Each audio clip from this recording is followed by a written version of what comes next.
ઇટાલીમાં Hindi film ચાચી 420 જેવો કિસ્સો આવ્યો સામે. મૃત માતાનું પેન્શન મેળવવા 56 વર્ષનો પુત્ર વર્ષ સુધી જીવ્યો સ્ત્રી વેશમાં. ઇટાલીના મેન્ટુઆમાં પુત્રએ તેની મૃત માતાના પેન્શનના નાણાં મેળવવા માટે વર્ષો સુધી સ્ત્રી વેશ ધારણ કરીને સમાજ અને કાયદાને છેતર્યો.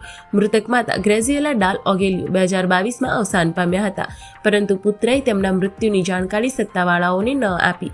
તેણે લગભગ 54.79 લાખ રૂપિયા વાર્ષિક પેન્શન ચાલુ રાખવા માટે પોતે વીગ, મેકઅપ અને સ્ત્રીના કપડાં પહેરીને ગ્રેઝિએલા બની ગયો.